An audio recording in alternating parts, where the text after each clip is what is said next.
Welcome to O level GS Adda YouTube channel. आज हम लोग पढ़ेंगे आर ओ 2016 का जो एग्ज़ाम होने वाला है 13 सितंबर को, उससे संबंधित महत्वपूर्ण आंकड़े इकोनॉमिक्स पॉइंट ऑफ व्यू से पढ़ेंगे। सारे आंकड़े महत्वपूर्ण हैं, चाहे तो आप इसे अपनी कॉपी में लिख सकते हैं, अदरवाइज आप इसे सुन सकते हैं टेंटिवली। ठीक है। भारतीय अर्थव्यवस्था का आकार 2.9 ट्रिलियन, विश्व में पाँचवा है। 5 देश कौन से हैं वो? पहले नंबर पे है यूएसए, दूसरे पे है चीन, तीसरे पे जापान, चौथे पे जर्मनी, पाँचवें पे भारत है।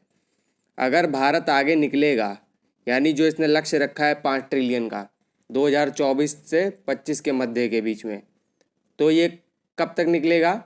किसको ओवरकम करेगा? जर्मनी को पीछे करेगा। ठीक है, जर्मनी को पीछे करेगा, यानी India right now on 5th stage. ठीक है। ट्रिपल पी पे पूछ लेगा। पब्लिक परचेजिंग पावर पैरिटी पे तीसरे नंबर पे है इंडिया की इकॉनमी। ठीक है, पहले पे आपकी चाइना है, फिर यूएसए, फिर इंडिया आती है। ठीक।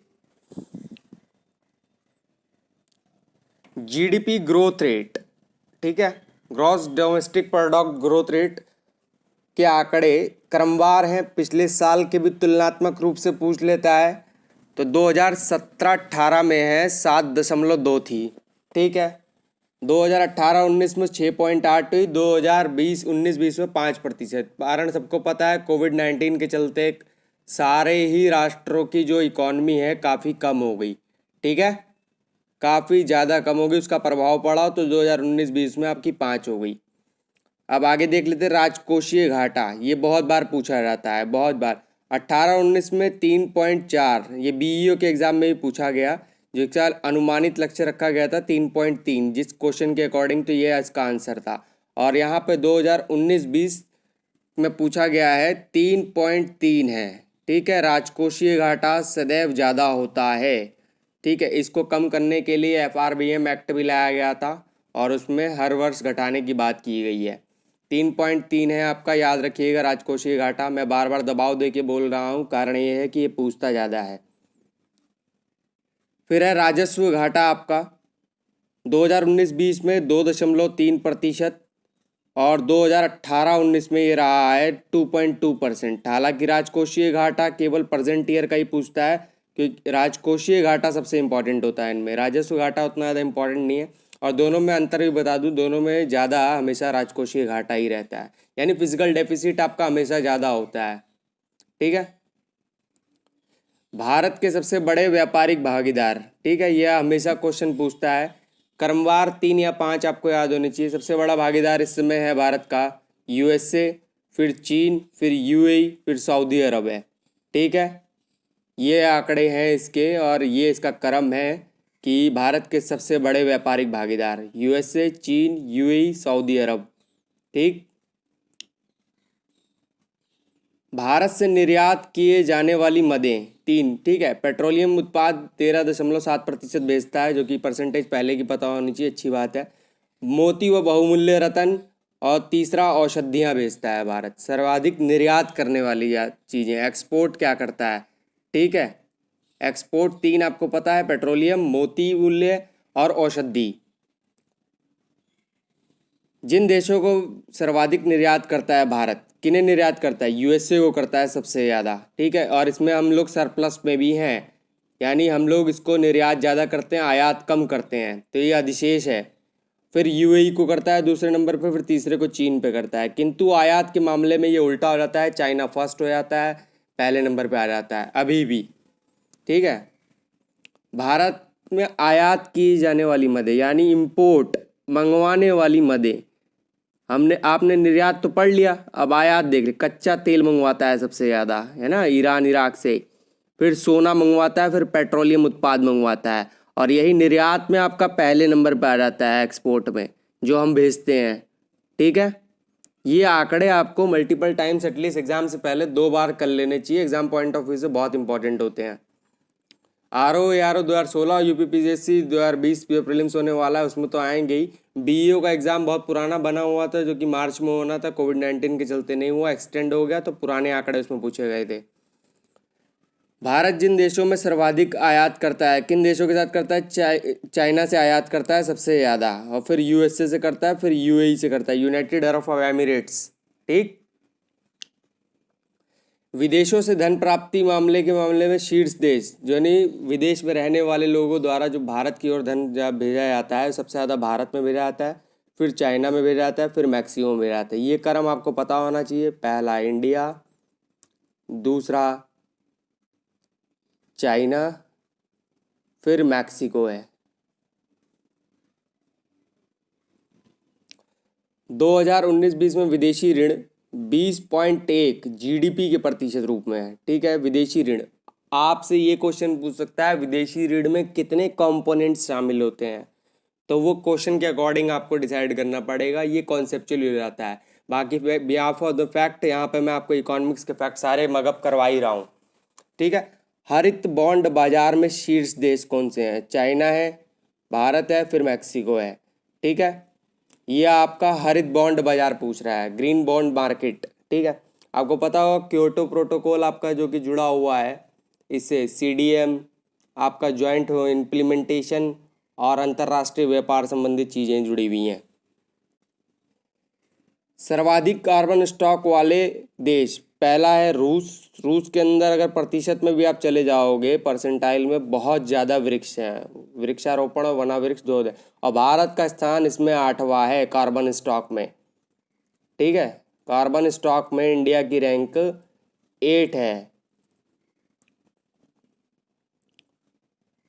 भारत में सर्वाधिक स्टार्टअप वाले राज्य, ठीक है, महाराष्ट्र में सर्वाधिक स्टार्टअप होता है। स्टार्टअप और स्टैंड अप दोनों आपको पता है योजनाएं लाई गई थी स्टार्टअप करने के लिए। स्टार्टअप को इनिशिएटिव देने के लिए सिडबी से एसोसिएटेड होके 3 तरह के तरुण, शिशु और वयस्क वाले ऋण भी देती है केंद्र सरकार।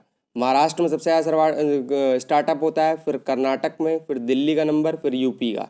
यूपी का स्टार्टअप में चौथा स्थान है। यूपी का स्थान है तो यूपी से रिलेटेड सारी चीज़ें आपको पता होनी चाहिए। स्टार्टअप आपका चौथे नंबर पे आता है यूपी में। सर्वाधिक स्टार्टअप वाला सेक्टर आपको पता है आईटी सेक्टर है, इंफॉर्मेशन और टेक्नोलॉजी। और ये कंसीडर होता है आपका टर्शरी यानी सर्विस सेक्टर में कंसीडर होता है। सर्विस जैसे आप पढ़ते हैं ना, प्राइमरी, सेकेंडरी, टर्शरी, हालांकि 5 होते हैं, 3 की ज़रूरत ही है हमको 3 को जानने की। भारत में सर्वाधिक एफडीआई प्रवाह यानी एफडीआई फॉरेन डायरेक्ट इन्वेस्टमेंट ये स्थायित्व लाता है। इसमें और एफआईआई में अंतर ये होता है कि एफआईआई हॉट मनी होती है, वो शेयर मार्केट्स पे डिपेंड करती हैं। जैसे यूएसए में बैठा कोई आदमी इंडिया के शेयर बाय कर लेता है, रात को इंक्रीज होते हैं रेट और अगले दिन सुबह बेच देता है ज़्यादा होती ही। तो एफआईआई की तुलना में अच्छा होता है एफडीआई। एफडीआई जब आता है तो हम संरचना इंफ्रा का निर्माण करता है, जॉब सेक्टर का निर्माण करता है और आपके स्थायी संपत्ति का निर्माण होता है, एसेट्स का आपके देश के अंदर। तो सबसे ज़्यादा एफडीआई कहाँ से हुआ? सिंगापुर से हुआ भारत में, फिर मॉरिशस से हुआ, फिर नीदरलैंड से। हमेशा सिंगापुर पे ही रहता है। क्यों सिंगापुर से ज़्यादा होता है? अगर तथ्यन कथन और कारक में पूछ लिया जाए कभी कि सिंगापुर से ही एफडीआई क्यों ज़्यादा होता है, क्योंकि बिकॉज ऑफ ये टैक्स हेवन कंट्री हैं। कौन सी कंट्री हैं? टैक्स हेवन कंट्री हैं। ठीक है, आपने सुना होगा DTA, double tax anti avoidance जो आपका बनता है वो इन देशों के साथ समझौता भी करता है कहीं ना कहीं, दोहरा करार और प्रणाला। कृषि क्षेत्र में राष्ट्रीय आय के योगदान, ठीक है, एग्रीकल्चर सेक्टर में आपके 2019-20 में 16.5 रहा है। ये प्रेजेंट ईयर का बस यही रखना है याद। राजकोषीय घाटा एक बड़ी चीज़ होती है, इसलिए पिछले साल का अनुमानित ये सब भी पता होना चाहिए आपको। और लास्ट टू लास्ट ईयर 2018-19 में 16.1 था, यानी 4 की वृद्धि हुई है आपकी कृषि क्षेत्र में। ठीक है, दूध उत्पादन, आपका दूध उत्पादन जो कि आपको फ्लड क्रांति, फ्लड रेवोल्यूशन से संबंधित है। वर्गीज कुरियन इसके थे अध्यापक, प्रस्थापक थे। और सबसे बड़ी बात है कि आपको पता होगा अमूल है ना, अमूल का फुल नाम आपको अधिकांश लोगों को पता ही होगा, आनंद मिल्क यूनियन लिमिटेड, जो कि आणंद आपका गुजरात में, आणंद और साणंद। 2018-19 में दूध उत्पादन 187.7 मिलियन टन, 6.5 की वृद्धि, लगातार बढ़ोतरी जारी है। कथन और कारक वाले क्वेश्चन इसी प्रकार से हल होते हैं जब आप तुलनात्मक रूप से अध्ययन करने में सक्षम हो पाते हैं। भारत में प्रति व्यक्ति दूध की उपलब्धता 394 ग्राम है और भारत विश्व का सबसे बड़ा दूध उत्पादक देश भी है। भारत में प्रति व्यक्ति अंडों, एग्स के ऊपर पूछ ली उपलब्धता कितनी है? 79 है, यानी एक व्यक्ति पर 79 एग आते हैं खाने के लिए इंडिया में। ये एग से रिलेटेड डाटा है। ठीक है, मछली उत्पादन में शीर्ष डाटा जो कि अभी तक उपलब्ध हुआ है 2017-18 के आंकड़ों अनुसार आंध्र प्रदेश टॉप पर है, फिर पश्चिम बंगाल है, फिर गुजरात है। आंध्र प्रदेश देखिए डेटा यहाँ पे बिल्कुल डिफरेंट टाइप का है। आंध्र प्रदेश है यहाँ पर आपका मछली फिश प्रोडक्शन में, ठीक है। फिश प्रोडक्शन को साइंस में अगर टेक्नोलॉजिकली वर्ड में बात करें तो पिसीकल्चर इसको बोलते हैं। इस्पात उत्पादक शीर्ष देश, सर्वाधिक स्टील जो निर्माण करते हैं, चीन है, भारत है, जापान है। आपको पता होगा इंडिया ने भी हाल ही में ओवरकम किया है जापान को, तो ये क्वेश्चन बहुत इंपॉर्टेंट है। इंडिया सेकंड नंबर पर है स्टील में, इंडिया ऑन सेकंड, ठीक है। स्टील में इंडिया की रैंक सेकंड है प्रोडक्शन में, ठीक है। स्टील खपत, खपत में देखो चाइना, यूएसए, भारत। चाइना आपका आ जाता है पहले पे, और पहले दोनों जगह पहले पे। यूएसए आपका दूसरे पे, इंडिया तीसरे में आ जाता है इसके कंजम्पशन पे, यानी इसका उपभोग करना, इसका प्रयोग करना, ठीक है। अब आगे देख लेते हैं नए आंकड़े जीवीए, ठीक है। जीवीए में परिवहन क्षेत्र का योगदान 4.77% हुआ है, 4.77%। भारत में प्रतिदिन सड़क निर्माण दर है 29.7 किलोमीटर, यानी National Highway Authority of India या State Highway Authority of India, इनका एक बेसिकली एवरेज निकाला गया कि पर डे अगर ये काम करते हैं तो कितनी इनकी सड़क निर्माण दर रहती है। तो पर डे भारत 29.7 किलोमीटर बनाता है सड़क इंडिया में। मनरेगा के तहत भी काफ़ी सारे मजदूरों को लगाया जाता है ना। उस टाइप की योजनाएं काफ़ी सारी चल रही हैं, राज्य और केंद्र स्तर पर अलग अलग चल रही हैं। नागर विमान देखो, सिविल एविएशन से संबंधित विश्व के 3 बड़े घरेलू बाजार कौन से हैं? यूएसए है, चाइना है और भारत है। यानी इंडिया सिविल एविएशन जो कि नागर विमान आपका विमानों से संबंधित है, उसमें तीसरे नंबर पे आता है। दूर संचार में, टेलीकम्युनिकेशन में सर्वाधिक उपयोगकर्ता देश इंडिया है। टेलीकम्युनिकेशन में बहुत ज़्यादा प्रयोग करता है, सर्वाधिक इसका उपयोग करता है भारत है। भारत में प्रति ग्राहक प्रति माह डेटा की खपत है 9.8 GB गीगाबाइट्स, ठीक है। गीगाबाइट टेराबाइट इसकी डेटा की काउंटेबिलिटी डेटा रेट होती है। 2019-20 में जीवीए में सर्विस सेक्टर का योगदान सर्वाधिक है। आपको पता होगा भारत की जो इकॉनमी को बोलते तो हैं कि 5 ट्रिलियन इकॉनमी हम लोग बना लेंगे, वैश्विक स्तर पर आ जाएंगे इतने नंबर पर उतने नंबर पर वस्तु स्थिति ये बोलती है कि आप ग्रामीण देश होकर और विकासशील देश होकर वर्तमान में अगर आप प्राइमरी और सेकेंडरी क्षेत्र पर ध्यान ना देके सर्विस सेक्टर पर सीधा कूद रहे हैं, ये आंकड़ा बता रहा है 55 की सीधा सर्विस सेक्टर पे आप दे रहे हैं, कूद रहे हैं। आपके यहाँ पर मैन फोर्स पावर अवेलेबल है पर आप सर्विस सेक्टर में कूद रहे हैं, आपकी शिक्षा संरचना अच्छी नहीं है, आपने पहला और दूसरे सेक्टर पे ध्यान नहीं दिया, सीधा तीसरे सेक्टर पे आप कूद रहे हैं, तो ये 2 सेक्टर तो बर्बाद हो जाएंगे आपके। इसीलिए यहाँ पे एग्रीकल्चर मैन्युफैक्चरिंग पे एमएसएमई पे काम किया जा रहा है वर्तमान में। बहुत बड़ा लूप फॉल है, कोई भी देश इतनी बड़ी इकॉनमी नहीं बना सकता। ये बात अलग है कि पुलिंदों के पहाड़ बनाना वो सब बनाना जानते हैं, पर वस्तु स्थिति ये है साफ। 2019-20 में जीवीए में सर्विस सेक्टर का योगदान 55.3% रहा है, जो कि सर्विस सेक्टर आपको पता है कि तीसरे सेक्टर में आता है आपका, ठीक है। ये तीसरी एक्टिविटी है, यानी तृतीय क्षेत्र में आता है। सेवा क्षेत्र में सर्वाधिक अंशदान देने वाला राज्य कर्नाटक है, ठीक है। और मैंने बता दिया कि कर्नाटक के अंदर दूसरा स्टार्टअप है, सेकंड नंबर में स्टार्टअप पे आता है, पहला महाराष्ट्र में आता है स्टार्टअप, ऊपर डाटा पढ़ा चुका हूँ। और यूपी आता है स्टार्टअप में चौथे नंबर पे आता है आपके, ठीक है। और यूटी में चंडीगढ़ सबसे आगे टॉप मोस्ट चलता है स्टार्टअप में। स्टार्टअप से संबंधित योजना पता ही है आपको, मेड इन इंडिया और मेक इन इंडिया जैसे प्रोग्राम लाए जा रहे हैं। और खुद में स्टार्टअप भी एक प्रोग्राम योजना है और स्टैंड अप इंडिया भी एक योजना है जिसके अंदर एससी वुमेन्स को इनिशिएटिव देना है। थॉलिनॉमिक्स बीच में चर्चा में रहा था। थॉलिनॉमिक्स क्या एक वर्ड है? थॉलिनॉमिक्स भारत में भोजन की थाली का अर्थशास्त्र है। यह भारत में एक व्यक्ति द्वारा एक थाली हेतु किए जाने वाले भुगतान का मापन का प्रयास है। इसमें सबसे किफ़ायती थाली है झारखंड की, ठीक है। इसमें सबसे ज़्यादा किफ़ायती जो थाली है उसमें उपभोग की क्षमताएं हैं जो अर्थशास्त्र के दृष्टिकोण से देखते हैं झारखंड की है।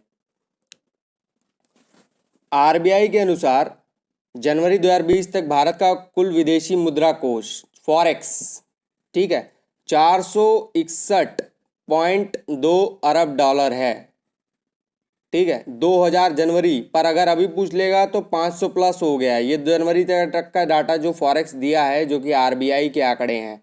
पर अभी वर्तमान में अगर पूछ ले एकदम प्रेजेंट तो 561 के पास 512 के करीब चला गया है फॉरेक्स आपका।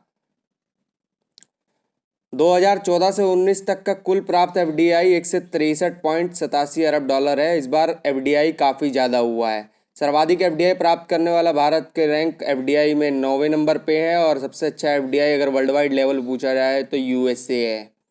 ठीक है, 70% ग्रामीण जनसंख्या आजीविका कृषि पर निर्भर है, ये एक आंकड़ा है। और 82 लघु सीमांत किसान हैं आपके, ये एक आंकड़ा है। अगर पूछ ले कि लघु सीमांत कितने हैं, है ना, जिनके पास 1 हेक्टेयर से कम जमीन होती है उनको बोलते हैं सीमांत कृषक। इसी प्रकार से आंकड़े बने हैं, लघु मध्यम वृहद। ठीक। नीति आयोग द्वारा SDG sustainable development goals index में 2019 में शीर्ष स्थान केरल का रहा है, फिर हिमाचल, फिर तमिलनाडु, पर अभी घुमा रहा है। देखिए आप बीईओ के एग्जाम में बड़े और छोटे राज्य करके पूछ ले रहा है कि निम्नलिखित में से कौन राज्य शामिल नहीं थे, यानी आपको इसमें 3 तो पता होने चाहिए। वित्तीय वर्ष फाइनेंशियल ईयर 2024-25 तक देखिए 5 ट्रिलियन इकॉनमी डॉलर की अर्थव्यवस्था बनाने का लक्ष्य गवर्नमेंट ऑफ इंडिया ने निर्धारित किया है। एमएसपी में आपको पहले भी पढ़ा चुका हूँ, फिर भी मैं इसके अंदर ज़रूरी एमएसपी पे चर्चा करूँगा। धान आपका 1868 है। आपको पता होगा एमएसपी सीएसीपी की रिकमेंडेशन 1965 है ना, ये एग्रीकल्चर कमीशन जो होता है उसके दिमाग पे डिसाइड करती है भारत सरकार, यानी गवर्नमेंट ऑफ इंडिया सिर्फ रिकमेंडेशन मानती है इसकी और कुछ नहीं। धान आपका 1868 है और सामान्य धान 1888 है, दोनों के मध्य 20 का अंतर है। ठीक है, फिर आपका इसके अंदर सर्वाधिक फिर अरहर का देख लो 6000, केवल ज़रूरी बताऊंगा क्योंकि पहले मैं चर्चा कर चुका हूँ। ठीक है, 6000 है। फिर बाजरा आपका 2150 है। बस ये 4 आंकड़े पर्याप्त हैं, ज़्यादा आंकड़े की ज़रूरत नहीं है। धान और गेहूं का पूछता है, ये आपके खरीफ के मेजर क्रॉप्स हैं 2020-21 के। फिर इसी प्रकार से रब्बी के, ठीक है, रब्बी के आंकड़े, गेहूं आपका 1925 रुपये है आपका गेहूं, बारले आपका 1525 है। ठीक है, चना आपका 4875 रुपये है चना प्रति क्विंटल। लेंटिल जो कि सर्वाधिक वृद्धि इसी में हुई है 4800 रुपये पर क्विंटल है। अभी गन्ने का पूछ लेता है, गन्ने का जो मूल्य निर्धारित होता है वो सीसीईए करती है, cabinet committee on economic affairs करती है। इसका एफआरपी होता है, ना कि इसका एमएसपी होता है। ठीक है, याद रखिएगा गन्ने का एफआरपी होता है। और सर्वाधिक मिलें आपकी महाराष्ट्र में है, पर उत्पादन में आपका यूपी आगे है, ये याद रखिएगा। और पहली चीनी की मिल आपको पता ही है प्रतापपुर है यूपी के अंदर। यूपी के पॉइंट ऑफ व्यू से एग्जाम है, यूपी के डेटा सारे एनालिसिस और पता होने चाहिए, तभी आप एलिमिनेशन करके आगे बढ़ सकते हैं, अन्यथा नहीं। फिर ये इकोनॉमिक्स पॉइंट ऑफ व्यू से ये क्वेश्चन कि types of ATM match the following में पूछ लेगा, निम्नलिखित में से कौन सा गलत है कौन सा सत्य है। आयोग बहुत ज़्यादा परिवर्तित रूप स्वरूप धारण कर रहा है, उसी के दृष्टिकोण से मैंने ये कंटेन किया है यहाँ पर। वाइट लेवल एटीएम देखिए, एटीएम कितने प्रकार के होते हैं मैं आपको दिखा दे रहा हूँ। 1 2 3 4 5 6 प्रकार के एटीएम होते हैं। अभी तक हालांकि जो अनभिज्ञ होंगे वस्तु स्थिति से वो तो कह देंगे एक ही एटीएम होता है, वाइट एटीएम। वाइट एटीएम क्या काम करते हैं आपके, owned by operated by non banking entity while cash is provided by the sponsored bank. यानी एक सफ़ेद एटीएम वे एटीएम होते हैं जो कि नॉन बैंकिंग, एनबीएफसी आपको पता है ना, नॉन बैंकिंग फाइनेंसिंग कॉर्पोरेशन, जो कि 1956 कंपनी एक्ट से बनता है और 2013 में इसमें चेंजेस भी किए हैं। और सीएसआर की अवधारणा जो बोलती है कि 500% आपको जो होना चाहिए आपका नेट, 500 करोड़ आपका नेट प्रॉफिट होना चाहिए, तब जाके आप सीएसआर कॉर्पोरेट सोशल रिस्पॉन्सिबिलिटी 2% खर्चा करने की बात बोलती है। ये मैंने एक्स्ट्रा फैक्ट बता दिया है। पर वाइट एटीएम पे चर्चा करते हैं हम। ठीक है, वाइट लेवल एटीएम और नॉन बैंकिंग फाइनेंशियल के नॉन बैंकिंग के द्वारा चलाया जाता है, ये सिर्फ कैश देता है स्पॉन्सर्ड बैंक के through. Brown ATM, brown ATM को एटीएम ऑन बाय बैंक, पर इसका जो कार्य करता होता है, जितना भी जो इसकी मेंटेनेंस होती है वो कोई थर्ड पार्टी देखती है। ठीक है, यानी ब्राउन एटीएम थर्ड पार्टी देखती है कोई। ग्रीन एटीएम आपका एग्रीकल्चर हरित कृषि से भी जानती हो, हरा नंबर कृषि से ही जुड़ा होगा। ऑरेंज आपका शेयर्स, देखिए शेयरों के लिए यूज़ होता है, शेयर की है आपकी ट्रेडिंग के लिए यूज़ होता है। और येलो एटीएम जो होता है आपका ई कॉमर्स से जुड़ा होता है। ठीक है। ई कॉमर्स से जुड़ा होता है येलो एटीएम। और पिंक लेवल वुमेन बैंकिंग के लिए होता है, जो कि महिला सशक्तिकरण के लिए भी होता है। आपको पता होगा आधार कार्ड भी बच्चों का रंग अलग है ना। आधार कार्ड में आपका ब्लू है कहीं पे, कई कई जगह पे वेरिएट कलर पिंक भी शामिल होता है, जो कि महिला सशक्तिकरण को दर्शाता है। ग्लोबल जेंडर गैप बस्टिंग आपको केंद्र सरकार द्वारा ऐड भी किया गया है 2005 के करीब से 8 के मध्य में। तो ये आपके एटीएम्स थे, टाइप ऑफ एटीएम 6 हैं। वाइट है, ब्राउन है, ग्रीन है, येलो है, ऑरेंज है, पिंक है। तो इनके बारे में आपको पता होना चाहिए, मिलान चिन्ह में पूछ सकता है। जैसे आयोग बहुत ज़्यादा वेरिएशन कर रहा है क्वेश्चन में, तो you can fight only on the smart strategy और नथिंग एल्स। ये देखो फिर एक क्वेश्चन मैंने ऐसी ये डाल रखा है इसके अंदर कि रेशम के ऊपर पूछ लेता है। मलबरी रेशम जो आपकी है वो चाइना की है मूल स्थान, ठीक है। और ईरी रेशम भारत की है। मूंगा रेशम भी भारत की है। मलबरी शहतूत से बनती है, ये भी याद रखना आप, शहतूत से। टसर रेशम जो होती है वे होती है चाइना में, ये सॉरी भारत के और चीन के प्रमुख उत्पादक हैं, इसके दोनों जगह पर हैं। तो ये आपसे पूछ सकता है कि कथन और कारक आलेख में कि कितनी प्रकार की रेशमें और सर्वाधिक किस राज्य में भी पाई जाती है। टसर रेशम और ट्रॉपिकल टेसर ये भी भारत में है। यानी मलबरी जो आपकी है वो एलिमिनेट करने के लिए दे देगा निम्नलिखित में से कौन सी रेशम नहीं है, तो वो चाइना वाली ये कट गई। एक याद रखिएगा, शहतूती रेशम भी होती है, ठीक है, ये रेशम। और इसके अंदर एक क्वेश्चन और बनता है, ईरी रेशम जो होती है आपकी असम व अन्य पूर्वोत्तर जितने भी आपके नॉर्थ ईस्ट के स्टेट्स हैं वहीं मिलेगी। ईरी भी मिलेगी, मूंगा भी आपकी नॉर्थ ईस्ट में चली जाएगी असम में, ठीक। और जो ट्रॉपिकल टसर रेशम होती है ये आपकी झारखंड में मिलती है। ये कई बार क्वेश्चन रिपीट भी हो चुका आ चुका है, तो इस टाइप से आपको क्वेश्चन कर लेने चाहिए। फिर ये मैंने मिक्स क्वेश्चन इसमें शामिल कर रखे हैं। वन्य जीव संरक्षण अधिनियम 1972 का है, सबको पता है, ठीक है। इसी के अंतर्गत नेशनल पार्क आते हैं, नेशनल पार्क भी मैं करा चुका हूँ वीडियो में अपनी, ठीक है। और वन्य संरक्षण अधिनियम आपको पता है, वन संरक्षण अधिनियम 1980 है, पर वन अधिनियम पूछ लेगा केवल तो 1927 है, जिसमें परिवर्तन करके बम्बू को यानी बांस को घास में ला दिया गया है। पहले उसको वृक्ष माना जाता था, अब घास माना जाता है। क्यों माना जाता है कि इससे इसका आयात निर्यात और विकासिक क्रियाएं जो लघु और मध्यम स्तर पर होती हैं इसमें रोक टोक नहीं हो पाएगी। अब जैव विविधता अधिनियम 2002 का है, ये मैच द फॉलोइंग में आ जाते हैं। हैनली पासपोर्ट इंडेक्स में आपकी इंडिया की रैंक है 84 और लास्ट ईयर कितनी थी 82 है। जापान इस पे टॉप पर है, ठीक है। ये एकदम रिसेंट डेटाज हैं और कई बार एग्जाम में आए हैं। देखिए 2020 के आंकड़े हैं ये, और इसमें 19 के भी इंडेक्स शामिल रहेंगे क्योंकि 20 अभी पूरा नहीं हुआ है तो पुराना भी रहेगा, ठीक है।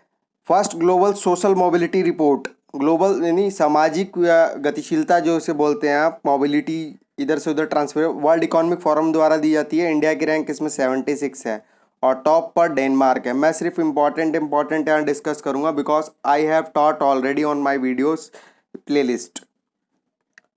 इंटेलेक्चुअल प्रॉपर्टी राइट यानी इंटेलेक्चुअल प्रॉपर्टी बौद्धिक आला जो होता है यूएस चैम्बर ऑफ कॉमर्स द्वारा दिया जाता है। इंडिया की रैंक इसमें 40 है और यूएसए इस पे टॉप पर है। ग्लोबल क्लाइमेट रिस्क इंडेक्स 2020 ये जर्मन वॉच द्वारा दिया जाता है। इंडिया की रैंक इसमें 5th है और जापान इसमें टॉप पर है।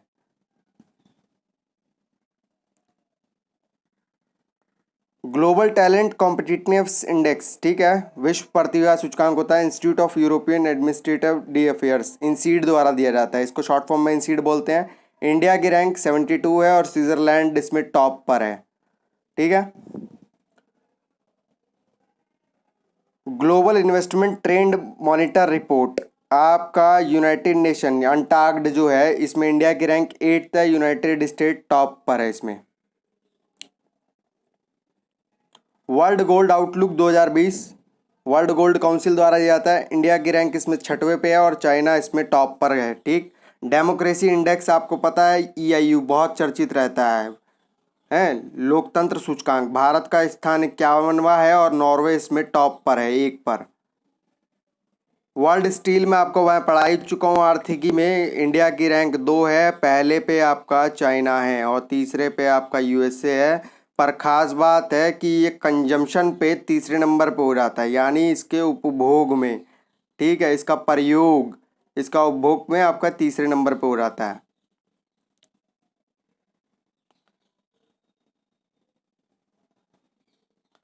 सस्टेनेबिलिटी इंडेक्स WHO और यूनिसेफ और लांसेट मेडिकल द्वारा इंडिया है 77 नंबर पे और नॉर्वे है इसमें टॉप पर, ठीक है।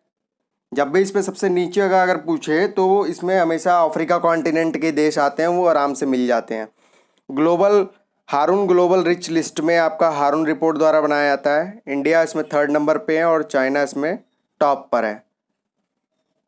ग्लोबल एनिमल प्रोटेक्शन इंडेक्स, आपको पता होगा कई प्रकार के पुरस्कार भी दिए जाते हैं, पेटा अवार्ड हो गया जैसे, है ना, तो उस प्रकार के अवार्ड के संदर्भ में ये भी पूछ लेता है। ग्लोबल एनिमल प्रोटेक्शन इंडेक्स यानी वैश्विक जानवर सुरक्षा सूचकांक वर्ल्ड एनिमल प्रोटेक्शन द्वारा दिया जाता है। इंडिया की रैंक इसमें सेकंड है और स्वीडन, यूनाइटेड स्टेट और ऑस्ट्रेलिया इस पे टॉप पर हैं।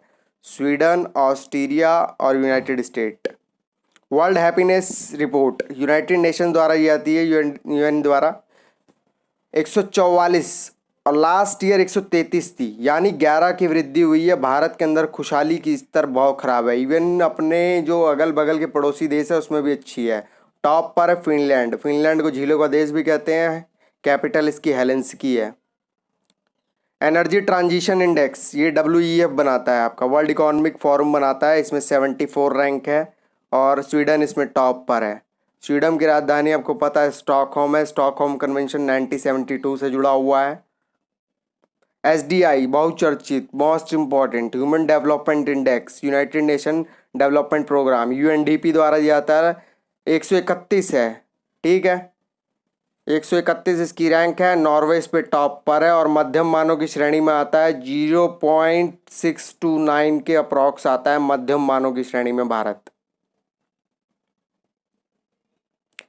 ईज ऑफ डूइंग में देखो बहुत अच्छा सुधार किया है, पहले 130, फिर 100, फिर 77, फिर 63 पे है। न्यूजीलैंड टॉप पर है, यानी आपको बिजनेस के सुचारू रूप से न्यूजीलैंड काफ़ी अच्छा वो है कंट्री। क्लाइमेट चेंज इंडेक्स में आप 2020 में जर्मन वॉच द्वारा दी जाती है, 9वीं रैंक है भारत की इस समय। क्लाइमेट चेंज जो कि आपका जलवायु परिवर्तन सूचकांक में भारत 9वें स्तर पर है, पहले पर है स्वीडन और पिछले वर्ष 11 थी, विगत वर्ष। Global gender gap index report बहुत इंपॉर्टेंट है, ये वर्ल्ड इकोनॉमिक फोरम देता है। ये मैं आपको जो बॉडी दे रही है वो इसलिए बता दे रहा हूँ, कई बार पूछता है। 112 रैंक है और लास्ट ईयर 108 थी 2018 में। 112 रैंक है महिला नहीं लैगिंग गैप सूचकांक में आपका। आयरलैंड टॉप पर है, आयरलैंड की राजधानी डबलिन है। Global international intellectual property index ये आपका बौद्धिक सूचकांक से ही है, पहले भी बता चुका हूँ, इसमें 40 रैंक है और USA टॉप पर है। करप्शन भ्रष्टाचार में ट्रांसपेरेंसी इंटरनेशनल डेटा बनाता है, इंडिया की रैंक 80 है और डेनमार्क इसमें टॉप पर है। डेनमार्क की राजधानी पता ही है कोपेनहेगन है। ग्लोबल सोशल मोबिलिटी इंडेक्स दोबारा बता दे रहा हूँ, वर्ल्ड इकोनॉमिक फोरम द्वारा दिया जाता है, 76 रैंक है डेनमार्क और डेमोक्रेसी का 51 है। जो और ग्लोबल वैश्विक प्रतिभा सूचकांक इंडेक्स में आपका इंसीड द्वारा बनाया जाता है डेटा और 72 है, लास्ट ईयर 80 था इसका। और स्विट्ज़रलैंड टॉप पर है, स्विट्ज़रलैंड की राजधानी ग्लैंड है, ठीक है।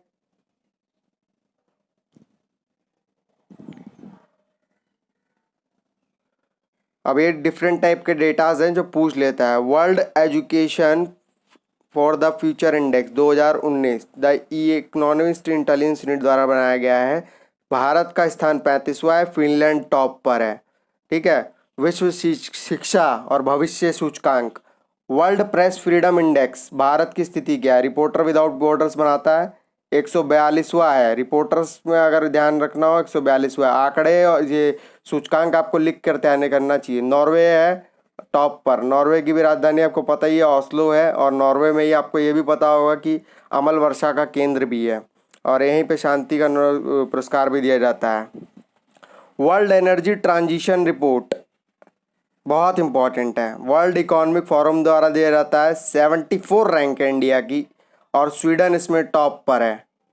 और पर्यावरण निष्पादन सूचकांक येल यूनिवर्सिटी द्वारा बनाया जाता है 168, लास्ट ईयर 177 थी, सबसे गंदी रैंक इसी में है इंडिया की। तो ये तो बिल्कुल पूछ लेगा, पर्यावरण निष्पादन सूचकांक या पर्यावरण प्रदर्शन सूचकांक। ठीक है, 168, डेनमार्क इसमें टॉप पर है। तो ये इंडेक्स थे और इकोनॉमी थे एग्जाम पॉइंट ऑफ व्यू से, जो कि बहुत इंपॉर्टेंट है। ठीक है, अब मैं आपको बता दे रहा हूँ एमएसएमई में जो परिवर्तन किया गया है, इसकी परिभाषा पूछ लेगा आपसे। Revised micro and small medium enterprises act, तो इसका 2005 ही चलता है एमएसएमई का, 2005-6। क्लासिफिकेशन देख लो, माइक्रो है ना, लघु उद्योग किसको बोलेंगे, जहाँ पर निवेश हो रहा हो 1 करोड़ से कम और उसका टर्नओवर 5 करोड़ से कम हो। ठीक है, तो ये आपका बनेगा लघु। स्मॉल यानी मध्यम, छोटे जो उद्योग होंगे उसमें इन्वेस्टमेंट आपका 10 करोड़ से कम का हो निवेश और टर्नओवर 50 करोड़ हो। ठीक है, स्मॉल हो जाएगा। मीडियम आपका इन्वेस्टमेंट 20 करोड़ तक हो या 20 करोड़ से कम हो थोड़ा तो चलेगा, और टर्नओवर हो इसका हो यानी व्यापार 100 करोड़ तक का हो, तो ये मीडियम में आएगा। ये परिभाषाएं पूछ ली जा रही हैं, मजाक का कोई खेल नहीं है, क्योंकि वर्तमान के स्वरूप को बदलते हुए एमएसएमई सेक्टर में काफ़ी ज़्यादा परिवर्तन किए गए हैं केंद्र सरकार द्वारा। तो इसको डेफिनेशन जो होनी चाहिए, चाहे आपका इंग्लिश या हिंदी मीडियम हो, डेफिनेशन तो डेफिनेशन होती है जो कि ऑथेंटिक है, valid source government of India की साइट से उठाया हुआ डाटा है, इसमें कोई निर्द्वंद बात नहीं है। ठीक है, आपका मैं दोबारा बता दे रहा हूँ ये आंकड़े, ये इसकी परिभाषा। माइक्रो यानी इन्वेस्टमेंट आपका 1 करोड़ से कम हो और टर्नओवर 5 करोड़, दोनों दे सकता है, यूपीएससी दोनों दे के पूछता है। स्मॉल में आपका 10 करोड़ से कम का निवेश हो और टर्नओवर उसका 50 करोड़ हो। मीडियम में आपका इन्वेस्टमेंट 20 करोड़ हो और टर्नओवर आपका 100 करोड़ हो। आप इसे गुणज के तौर पे ही बना सकते हैं, 1 × 10, 10 हो गया, और ×2 यानी 10 और 2 लग रहा है। यहाँ पे कितना लग रहा है, 5 का 10 हो गया, 10 गुणे का लग रहा है मल्टीप्लायर, और यहाँ पे कितने का लग रहा है मल्टीप्लायर, 2 का लग रहा है। तो ये दोनों क्रॉस कर रहे हैं, बस इतना अगर दिमाग किसी लड़के पे या लड़की पे होगा तो वो कंसाइंस से कर लेगा सॉल्व। देखिए 2021 की जनगणना हुई तो नहीं है, पर आगामी वर्षों के लिए वो थीम पूछ लेता है। 2021 की 16वीं जनगणना होगी और स्वतंत्र भारत की 8वीं होगी। इसके जो कमिश्नर हैं वो विवेक जोशी रहेंगे। 2021 की जनगणना का स्लोगन है आपका जन भागीदारी से जन कल्याण। ठीक है, 2021 की जनगणना में कुल 31 प्रश्न पूछे जाएंगे, पिछली वाली में 29 पूछे गए थे। 2021 की जनगणना पहली बार डिजिटल और इलेक्ट्रॉनिक रूप से होगी। ठीक है, ये 21 की जनगणना के फैक्ट्स थे जो कि आ सकते हैं, मोस्ट इंपॉर्टेंट है, वेरी वेरी इंपॉर्टेंट क्वेश्चंस। ठीक है, तो ये आपका इम्पॉर्टेंट पूरी सीरीज थी, और एग्जाम पॉइंट ऑफ व्यू से अगर आप इसे कर लेते हैं मगअप तो निसंदेह आपके क्वेश्चन तो एक्सीड होंगे, आप बियॉन्ड द कट ऑफ आप निकलेंगे एग्जाम में और उससे आगे। तो ये सोचना ही नहीं पड़ेगा कि मैं द्वंद्व में हूँ कि मेरा प्री निकल रहा है, हाँ निकल रहा है कि नहीं निकल रहा, मैं मेंस दूँ कि नहीं दूँ। तो ऐसी स्थिति वस्तु स्थिति से बचने के लिए शॉर्ट क्लिप्स और एकदम मारक क्लिप इसीलिए लाया हूँ मैं कि एग्ज़ाम में जो आना है केवल उसी पर डिस्कशन होगा और फर्जी चीज़ों पर कुछ नहीं। ठीक है, आप देखिए इसे, मगअप करिए, लिखिए और अपने एग्ज़ाम में अच्छा स्कोर करिए। Thanks for watching this all videos.